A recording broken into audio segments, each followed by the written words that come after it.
pokok di sana.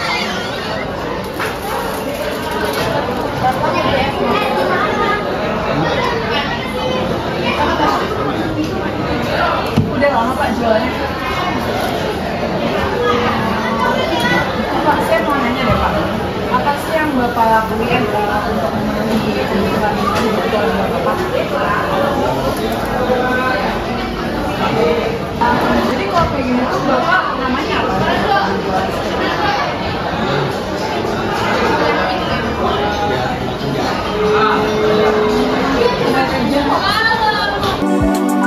Nah, tenaga kerja dalam kamus besar bahasa Indonesia yaitu orang yang bekerja atau mampu mengerjakan sesuatu. Sedangkan menurut Undang-Undang Nomor 13 Tahun 2003, tenaga kerja adalah orang yang mampu melakukan pekerjaan dengan menghasilkan barang maupun jasa untuk memenuhi kebutuhan sendiri serta masyarakat. Nah, selanjutnya saya akan menjelaskan tentang pengertian angkatan kerja. Angkatan kerja merupakan bagian penduduk suatu negara yang berperan penting dalam kegiatan ekonomi suatu negara. Nah, angkatan kerja memiliki dua hal utama, yaitu mereka yang sedang bekerja dan mereka yang sedang mencari pekerjaan. Dalam konteks ini, angkatan kerja berperan penting dalam pertumbuhan ekonomi suatu negara. Selanjutnya, saya akan menjelaskan tentang kesempatan kerja.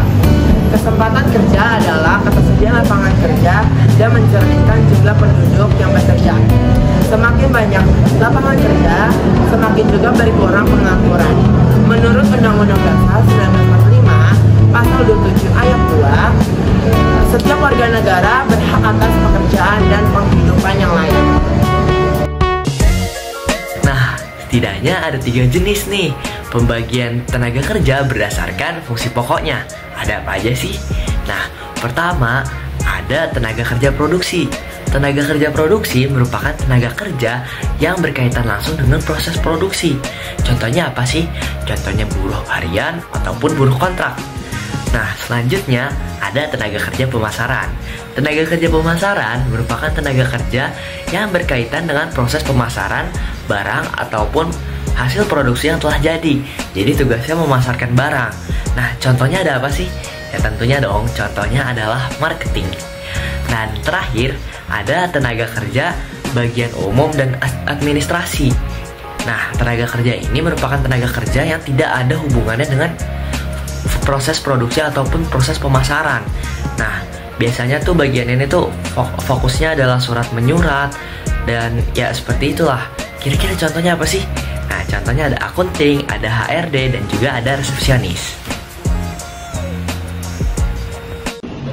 Tenaga kerja juga diklasifikasikan berdasarkan jenis pekerjaannya. Yang pertama ada tenaga kerja lapangan, yaitu para pekerja yang langsung terjun ke lapangan, seperti sales marketing yang sering kita jumpai di tempat-tempat umum.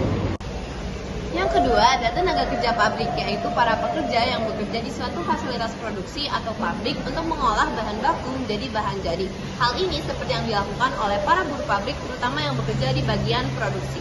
Yang terakhir ada tenaga kerja kantor. Tenaga kerja kantor merupakan tenaga kerja yang bergerak di bidang administrasi, manajerial, atau profesional yang mencakup bidang pengelolaan data, perencanaan, serta pengawasan yang berhubungan dengan fungsi bisnis suatu perusahaan. Nah, contoh dari tenaga kerja kantor ini seperti HRD, admin perusahaan, atau akuntan. Berdasarkan produk, tenaga kerja terbagi menjadi dua, yaitu tenaga kerja langsung dan tenaga kerja tidak langsung. Tenaga kerja langsung adalah tenaga kerja yang berhubungan langsung dengan produk dan barang. Contohnya adalah tenaga kerja atau pekerja yang bekerja di bagian produksi. Dan sedangkan tenaga kerja tidak langsung adalah tenaga kerja yang tentunya tidak berhubungan langsung dengan produk dan barang. Biasanya mereka inilah yang bekerja pada bagian perencanaan dan pengawasan produksi suatu barang. Nah, contoh dari tenaga kerja tidak langsung ini adalah bekerja pada bagian desain. Kemudian untuk jenis tenaga kerja selanjutnya adalah tenaga kerja berdasarkan sifat yang dibagi menjadi dua, yaitu tenaga kerja rohani dan jasmani. Yang pertama, tenaga kerja rohani adalah tenaga kerja yang mengandalkan otaknya dalam bekerja, contohnya seperti guru, dokter, dan pengacara. Selanjutnya ada tenaga kerja jasmani, yaitu tenaga kerja yang lebih mengandalkan otaknya dalam bekerja, contohnya seperti kuli bangunan dan montir.